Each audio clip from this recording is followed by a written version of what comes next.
Deu uma travadinha, né? E o Antônio que fundou também o ASA, não é, meninas? Já fazem 2 anos, 3 anos? Quanto tempo tem o ASA? Acho que já faz uns 5 anos, né? Mais? Qua- 4 anos. Quatro É uns anos. 4 anos. Isso, 4 anos Antônio, faz fique à tem o ASA. vontade, pode falar. Então, nós fundamos o ASA em 2016, agosto de 2016, né? De lá para Isso. cá, nesses 4 anos que vão fazer agora, nós atendemos em torno de 40 pessoas, né? É um assunto meio difícil das pessoas, até de procurar a gente para um auxílio, né? Mesmo que seja gratuito, as pessoas Sim, têm dificuldades, né? Eu sim, digo que um abuso ele é cometido as consequências vêm num tripé de uma pessoa que foi abusada, né? Que é a vergonha, o medo e a culpa, né? é, E a vergonha de procurar ajuda é um dos fatores que sim, sim. E a importância, né, gente, de tem assim projetos, impedido muitas pessoas de serem ajudadas. As sim, pessoas nos procuram, né? sim, com certeza, é um trabalho muito interessante. Eu vou fazer 1 ano, acho que eu sou uma das mais jovens, né? A Carla e a Luísa, Sim. a Luzia já estão aí há mais tempo. Mas, assim, só para falar, gente, então, o ASA, Abusado Sexualmente Anônimo, então, tem todo esse trabalho voluntário gratuito. Então, o atendimento especializado, né, as vítimas, e tudo isso sem custo nenhum. O mesmo acontece com a questão jurídica, né, Carla? Como que Isso. funciona para o pessoal que precisa? Como é? Sim, eu já cheguei a fazer atendimentos como consulta mesmo, né? Quando a pessoa é uma vítima, né? Ou seu Sim, familiar, ou a vítima e o familiar, tem dúvidas, né? Como sim. proceder, por que caminho correr, o que fazer. Até, na verdade, nós escutamos notícias, vemos publicidade em relação a esse assunto a título de conscientização, mas na hora que acontece com a família, né, com as pessoas, vamos dizer, com a gente, vamos dizer assim, Sim, ficamos perdidos. Então é sim. nesse momento que eu acabo atuando. Eu tenho inclusive um caso que eu estou acompanhando. Eu me habilitei enquanto advogada como assistente técnica de acusação, né, para Aham. acompanhar a vítima, um processo que iniciou. O crime aconteceu, o abuso aconteceu em novembro e o processo iniciou judicial, creio que foi mês passado. Então, até então, era uma enquete, uma investigação. E aí, Sim, então, eu estou acompanhando esse caso. Já aconteceu com outras consultas jurídicas, né? Nesse sentido, é mais uma orientação, principalmente em relação à denúncia, né? Como ela deve ser sim. feita, o que acontece no processo, como que ele se desenvolve, como a vítima Exatamente. pode estar corroborando para que, porque a vítima nada mais é que uma testemunha nesse processo, né? Ela Uhum. não é sem parte, não é ela quem acusa. Então, como que ela pode estar atuando nesse processo, digamos assim, para ajudar efetivamente a ter Uhum. uma condenação mais justa, né? Porque, Sim, infelizmente, como o Antônio estava falando, esses crimes, né, sim, acontecem de forma velada, né, muitas vezes, e até sim, chegar numa denúncia, acontecem muitas coisas. sim. Mas você veja, e não tem testemunhas muitas vezes, etc., né? Posso falar melhor disso Sim, depois. sim. Mas por isso que o papel da vítima e por isso que a orientação jurídica é tão importante para que se Uhum. chegue mais perto de se fazer justiça. Exatamente, exatamente. Nossa, e o quanto que isso é importante e a possibilidade, por isso, assim, a gente conversando sobre isso através desses canais, justamente para que as pessoas saibam que esse serviço existe, que podem procurar, que busquem essa ajuda, porque realmente a questão da violência, de todas as violências, mas principalmente dessa questão da violência sexual, nós vemos que existe um silêncio e um tabu muito grande. Uhum. Luzia, na tua prática profissional como psicóloga, você percebe isso também muito forte, não é? Essa questão do silêncio, das ameaças que o agressor ou a agressora fazem, e que muitas vezes essa criança se cala e vai lidar com os conflitos, isso por grande parte da vida. Com certeza, Monique. O abuso sexual, ele traz, assim, muitos prejuízos para a vida da vítima em si, né? Sim. E as pessoas, muitas vezes, não conseguem denunciar, como o Antônio disse, muito bem dito, né? Por conta de tudo isso que acontece, né? A culpa, o medo, a vergonha. E em muitos casos, eles conseguem denunciar somente quando são maiores de idade, né? Assim, então, é aí que a gente até pode falar um pouquinho da Lei Joana Maranhão, né? Que veio justamente para isso, porque a maturidade psicológica, cognitiva da pessoa, ela é desenvolvida após essa idade. Então, o enfrentamento desse trauma, de tudo isso que aconteceu, ele pode se dar, é claro que cada caso é um caso, mas normalmente, sempre depois de se tornar um adulto, é que daí começa a surgir os prejuízos e que pode vir esse enfrentamento, né? Então, é muito bacana atender casos assim, porque você percebe toda a evolução do paciente, né? Até trazendo um pouco de esperança hoje aí para nossa live, né? Nós conseguimos trabalhar de uma maneira onde as pessoas conseguem, assim, ter qualidade de vida, pelo menos, né, Monique? Assim, conseguem voltar ao trabalho, conseguem ter um relacionamento, né, um relacionamento afetivo, porque o abuso sexual pode trazer esse prejuízo também, mas vamos conduzindo aí conforme for essas perguntas. Tá, tranquilo. Antônio, e essa iniciativa de se fazer uma ONG, né, de ter um projeto tão legal assim, e hoje o ASA conta com muitos profissionais de diferentes áreas, não é verdade? Não são, acredito que temos um corpo de psicólogos, mas também tem outros profissionais que podem ajudar essas vítimas. Exatamente, né? Assim, nós somos muito privilegiados, né? O que tem de pessoas que gostam de ajudar, por exemplo, a doutora Carla, quando eu chamei ela para o projeto, ela falou, o que eu vou fazer no projeto, que a tendência teria que ser alguém da saúde, né? E ela teve um papel importante. Eu me lembro de um caso que eu atendi de uma menina ali, ela teve um papel importantíssimo ali, porque, né, ela até resume a ação dela. Nós fomos até ao Ministério Público, né, promotoria, porque um abuso de anos foi resumido em 3 linhas, né, mais ou menos isso, né, doutor? Então, ela, assim, se tornou um fundamental nisso.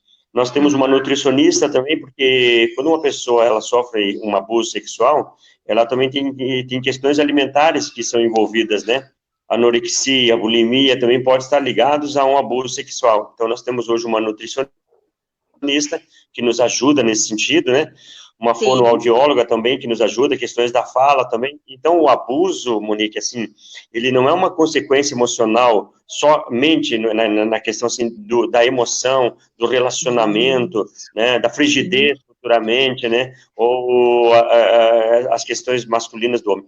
Mas também são questões, assim, da fala, da alimentação.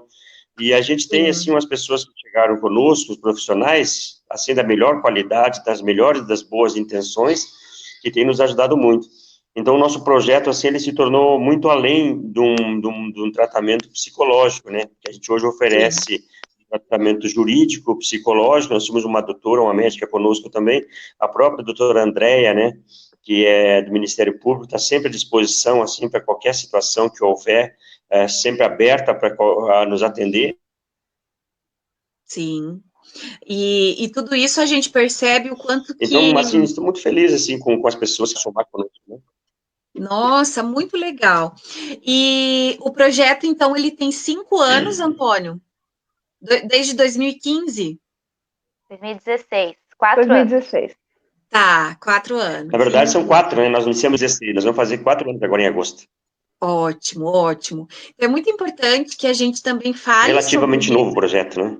Sim, e um projeto, assim, relativamente novo, mas que já alcançou muitas vidas, né? Isso que é o que deixa a gente muito feliz, né?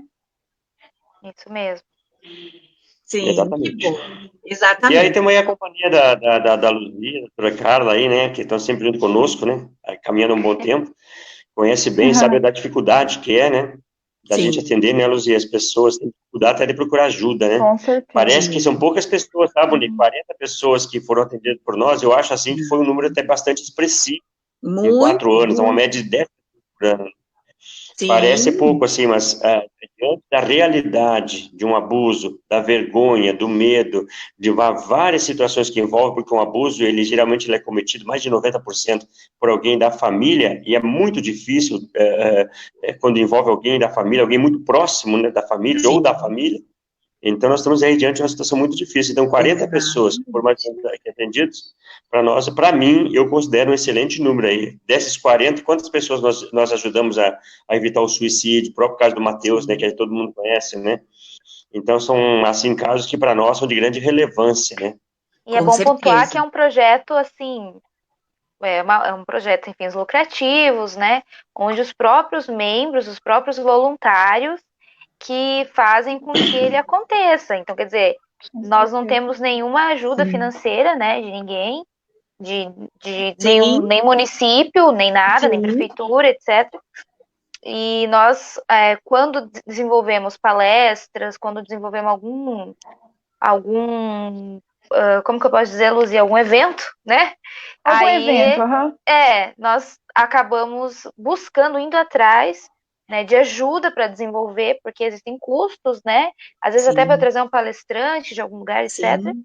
E aí o momento, então, na verdade, nós corremos atrás, assim, sempre. Uhum. Até às vezes para fazer uma palestra, né? As pessoas têm até vergonha às vezes de ir, né? Às vezes até a vergonha de Sim. assistir essa live, né? Aham, Por ser tão tabu exatamente. esse assunto, tão complicado, Exatamente. todavia tão latente nas famílias, nas casas dos brasileiros, né? Das pessoas do com mundo certeza. inteiro. Então, por Isso. isso que esse projeto é tão importante e tão Tão valioso, valioso. porque é feito com pessoas assim que querem de fato, dentro da sua profissão, dentro do teu conhecimento técnico, né, profissional ali, Uhum.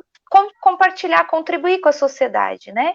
Sem Uhum. receber nada em troca, além, na verdade, de um resultado positivo, né? De efetivamente estar ajudando alguém. Exatamente, é bem isso, Carla. E uma coisa que você trouxe que chama muita atenção é justamente isso, por ser um tema tão tabu, o quanto que fica mascarado, fica em silêncio.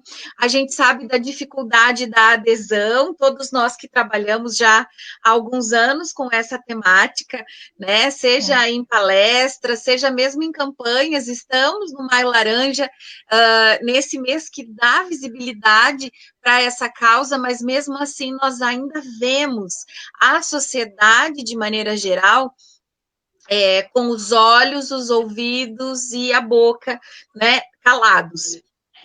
Não damos conta de ver, Infelizmente. justamente porque é tão horrível, tão ruim, tão difícil. A cada 7 minutos, uma criança é vítima de violência sexual no Brasil. E esses números são estarrecedores, não é verdade, Luzia? Com certeza. E somente, Monique, de 10 casos, assim, você falou sete, A cada 7 sete, minutos. 7 minutos, né? Então, assim, e as denúncias, para ser bem sincera, são 8 casos, assim, que não são denunciados de 10 casos, entende? Então, somente 2 que chegam lá até a promotoria, até o conselho Sim. tutelar. Então, assim, para vocês verem que são números, gente, que é gritante, é alarmante. Então, assim, esse Uhum. nosso trabalho, ele é tão importante porque, assim, desde pequenos, nós não temos esse trabalho de educação sexual em casa. Sim. Os pais têm muito receio de falar sobre isso com as crianças, né?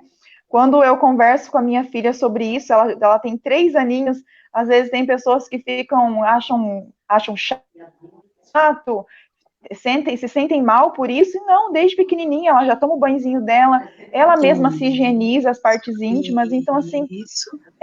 esse cuidado que nós temos que ter com as crianças desde pequeno tem que ser natural, porque diante de um abuso, essa criança vai saber qual atitude tomar.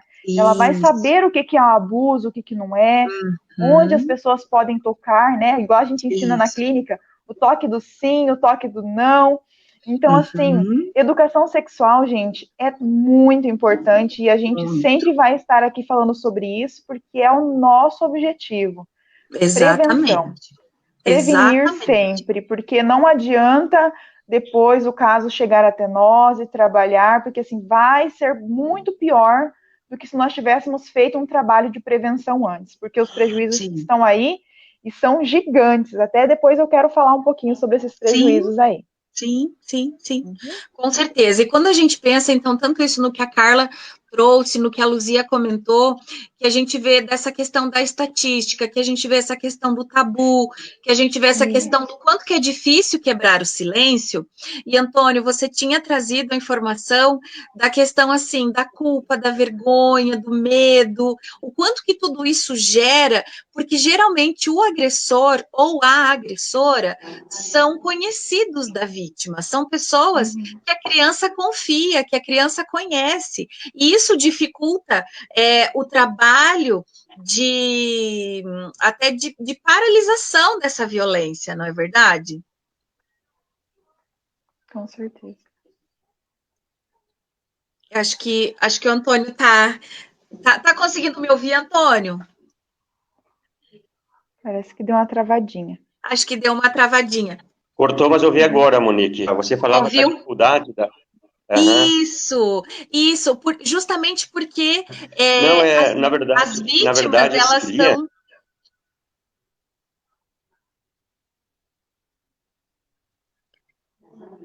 Oi? Oi, pode falar, estamos te ouvindo.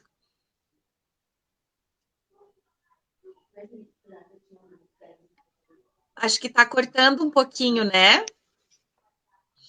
Mas não tem problema, Antônio, fique à vontade, a hora também que você quiser interromper, tá? Pode ficar à vontade.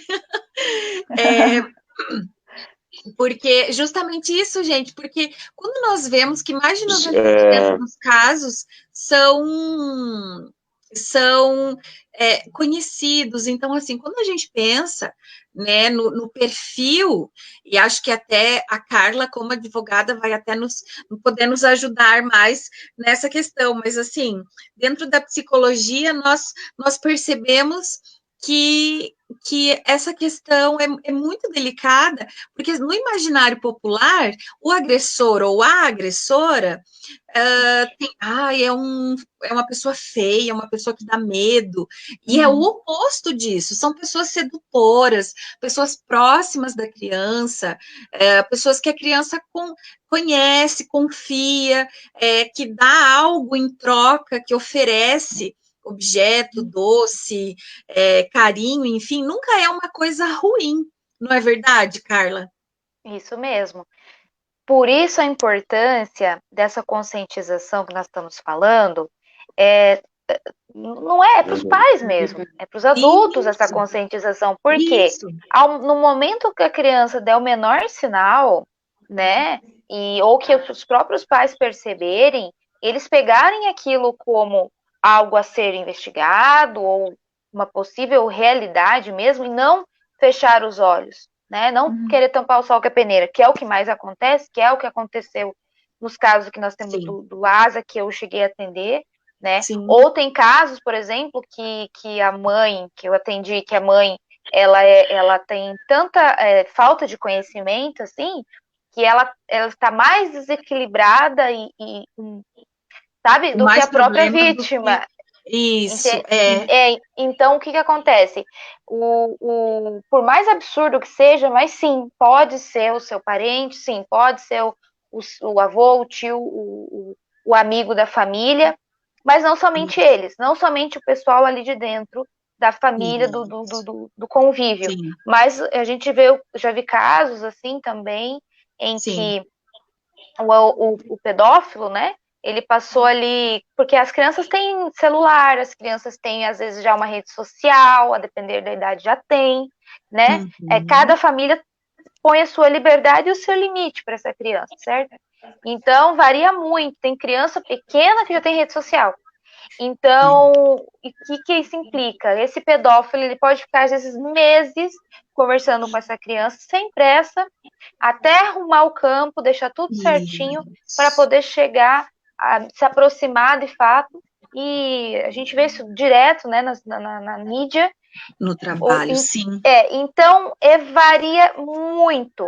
Motivo pelo qual os pais têm que se conscientizar, motivo pelo qual, no menor sinal que a criança der, os pais já têm que ver aquilo como verdade, pelo menos investigar, entendeu? Uhum. E é exatamente ao contrário. E diante disso, o que acontece? E diante disso também fazer a denúncia, né? Porque se não for aquilo tudo que a criança está falando, tudo bem, né? Vamos investigar e não é, ok, tudo bem, vida que segue. Mas e se for e você não fez nada? Uhum. Muitas vezes, principalmente quando está dentro ali do ciclo, existe toda uma questão do status quo dessa família, do medo de, nossa, mas vai magoar o fulano, mas é o amigo, mas não sei o quê. Então, a gente percebe que existe muita essa proteção e esse conluio, muitas vezes, em que a criança, ela é desacreditada. Não é verdade? Antônio está conseguindo nos ouvir agora bem? Perfeito. Estou conseguindo sim, Monique. É certo mesmo. Uma grande dificuldade mesmo. A questão justamente por causa, né? Envolve pessoas muito íntimas, né? Vocês sabiam que o pedofilia é o terceiro crime mais do mundo, né? Só perde tráfico de drogas e tráfico de armas. Tem a questão, não tem só a questão o emocional, a questão da doença, da pedofilia, mas também tem a questão do dinheiro, tem a questão também dessa rentabilidade. Né?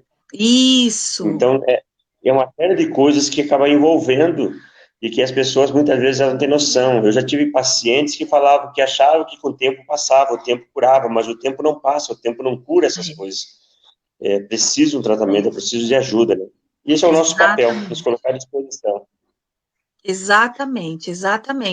E quando a gente vê, né, Luzia, o que pode acarretar, o que traz na nossa vida, o que traz no cotidiano, no relacionamento interpessoal, as marcas que isso pode ter na vida adulta, não é verdade? Com certeza. E assim, o abusador, né, assim, a gente estuda ele como uma pessoa que pode ser qualquer pessoa, né, pode acontecer, como vocês falaram, dentro da própria família, ou às vezes com o vizinho, então a gente sempre dá o nome de abuso intrafamiliar, que é dentro da própria família, e o extrafamiliar, que é fora da família. Mas, Monique, tem também a questão da pedofilia, né, da parafilia, ou seja, é um transtorno mental, é uma doença, inclusive tem um CID, né, o CID 65.4, se vocês quiserem pesquisar lá, gente, pesquisem, que isso é muito interessante, porque é um transtorno onde um adulto tem interesse pelo corpo infantilizado, e esse interesse, ele é sexual, é um interesse avançado para a idade daquela criança. E o que isso traz de prejuízo para a vida da criança? Então, vai trazer vários prejuízos, inclusive um dos primeiros que eu gosto de sempre falar sobre ele, né? Que é os prejuízos comportamentais. É o que a gente vê nitidamente na criança. Assim, quando acontece o abuso, é um dos primeiros sinais que os pais podem estar verificando.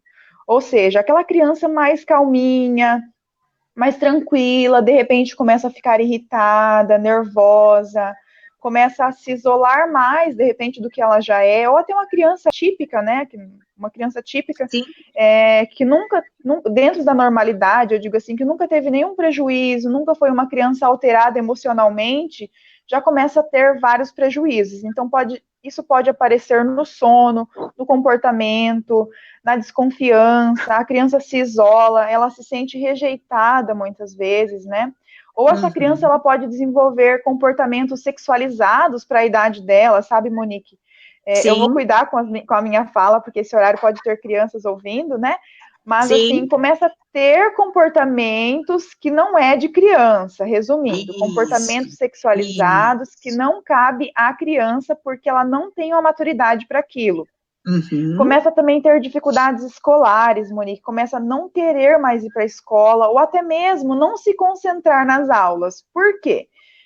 Pensa, gente, todo o sofrimento que essa criança passou e ela ter que se concentrar num conteúdo, né? Pelo medo, até mesmo por ela estar pensando naquilo que aconteceu. Ela não vai se concentrar nos estudos, tá? Ela vai ter muitas dificuldades. Ela pode ter alteração de humor, então esse humor, como eu disse, pode ter uma instabilidade, né? Logo irritada, nervosa. Sim. Pode futuramente também desenvolver transtornos psicológicos, né? Tem um transtorno que é bem marcante no abuso sexual, que acontece muito, porque eu tenho vários casos, não só no ASA, mas fora particular também. Grande parte dos pacientes podem ter o transtorno dissociativo e podem ter também depressão, né? Transtornos depressivos, como o Antônio já falou, né? Transtornos alimentares, transtornos ansiosos. Transtorno do estresse pós-traumático. Transtorno do estresse pós-traumático, isso aí. E vários outros sinais que a gente pode estar percebendo. Como eu disse, o sono, a criança fica mais agitada, ela começa a ter dificuldade de autoestima. Então, assim, gente, são muitos prejuízos. Se a gente fosse ficar aqui, teria aí mais de 1 hora só de prejuízo, só para vocês terem noção do quão grave que é o abuso sexual. E pode ter vários deles juntos, né? Com certeza. Isso, Carla.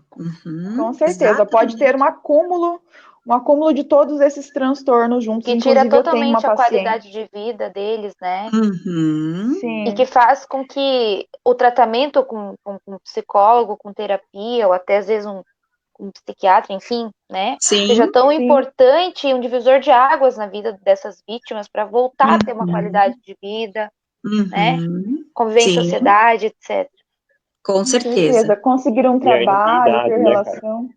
E daí não tem idade, né? Qualquer idade é idade, né? Tivemos pacientes de mais de quase 40 anos de idade, né? Exatamente. Que sofreram abuso quando eram crianças e achavam que o tempo curava e não cura, né? Então não tem idade, não tem classe social, ninguém está isento, ninguém está imune, né? Isso acontece em todos os lugares, em toda a sociedade. E eu penso assim que um dos primeiros, assim, dos primeiros profissionais, digamos assim, que tem condições de detectar que alguma coisa está errada é o próprio professor. A gente dá muita palestra nas escolas, a gente pede para os professores serem nossos parceiros, né? Porque uma mudança, como diz a Luzia, uma mudança repentina de comportamento não é só questão de má educação, não é um problema social, muitas vezes é um problema que a família não percebeu.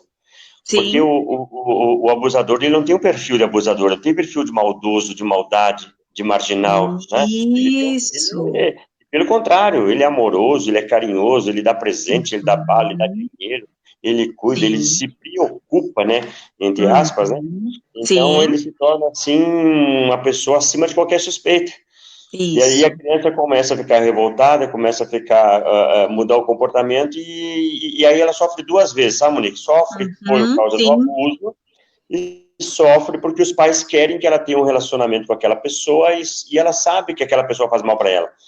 Mas aí entra a questão do medo, porque o abusador, uma das características do abusador em cima da sua vítima é o medo, né? Ele impõe o medo na criança, impõe o medo no adolescente, então a criança sofre muito, sofre por causa do medo, sofre porque é da família, sofre porque não pode falar, porque ele ameaça que vai matar, que vai destruir, que vai bater, sofre porque ele muda de comportamento, sofre em todas as áreas. Então, se o professor for um parceiro e ver que alguma coisa está errada, tem que caminhar diretamente, rapidamente, né? Para alguém que possa dar uma ajuda nesse sentido, né? Exatamente, aliviar o sofrimento da criança ou adolescente.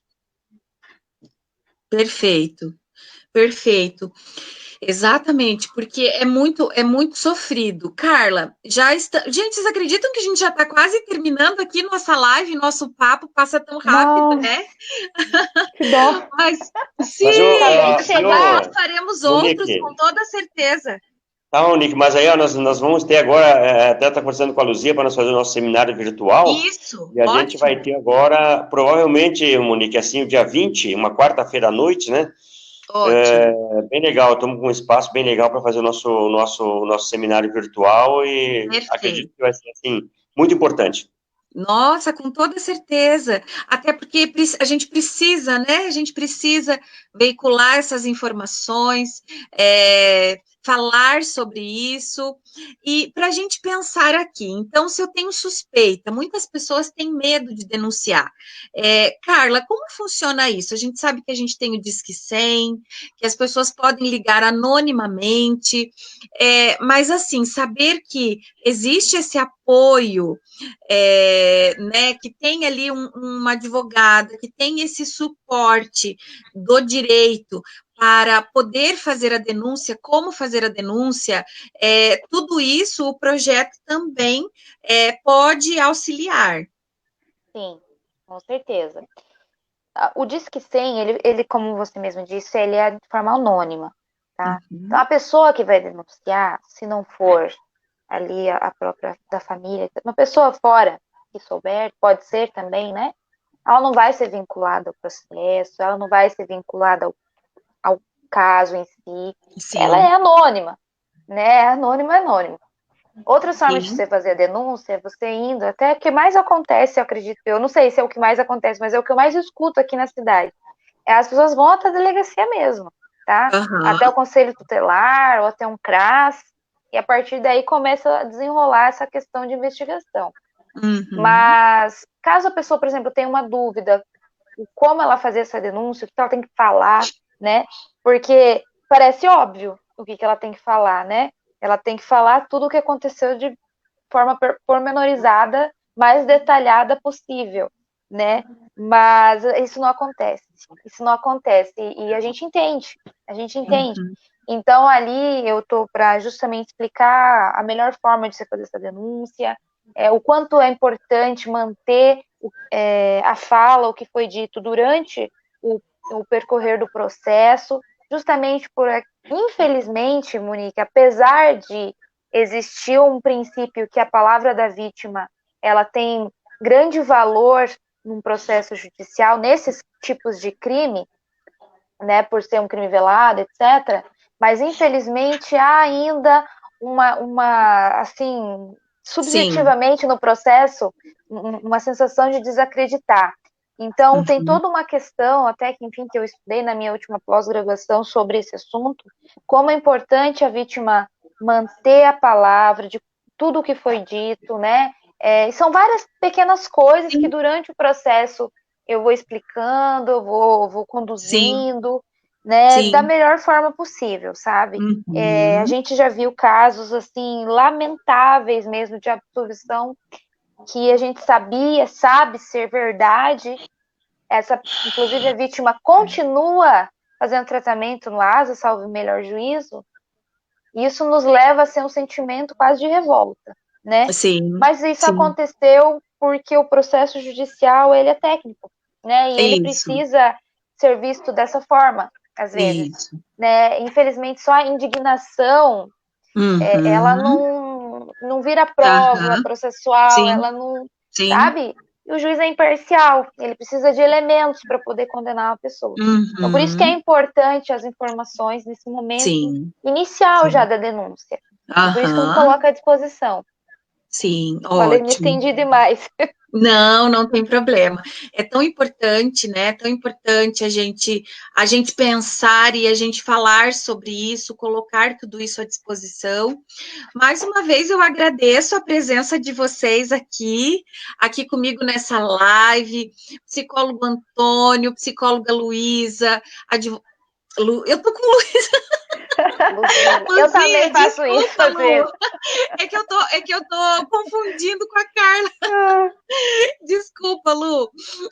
Psicóloga Luzinha e advogada Carla, muito obrigada, porque obrigada. É um tema tão necessário, tão urgente para que a gente fale e repita e fale novamente, né? Muito bom tê-los aqui nesse espaço. Voltem a hora que vocês quiserem. E seguimos trabalhando, né, minha gente? É isso aí. Com certeza. Muito trabalho pela frente. Monique, eu só queria divulgar o nosso seminário, né? Nós vamos fazer pela página do ASA mesmo, né? Nós temos uma página do ASA que é www.projetoasa.com.br. e nós vamos fazer ao vivo, quarta-feira, dia 20, a princípio será quarta-feira, o dia 20, né, porque dia 18 é o Dia Nacional de Combate aos Crimes de Pedofilia, a princípio vai ser o dia 20, mas nós vamos divulgar nas redes sociais, tá? Com certeza, vamos querer a sua presença também, doutora Carla, E vamos Luci, todos divulgar nós lá tudo para nós isso. fazermos um debate. Super importante, Com super certeza. importante. Vamos. Que bom. Gente, um grande abraço a todos. Obrigada mais uma vez pela participação. Obrigada a todos vocês que assistiram essa nossa live, essa discussão importante com esses profissionais. E até a próxima. Tchau, tchau. Tchau. Obrigada, tchau, tchau. Obrigada. Tchau. Obrigado. Tchau.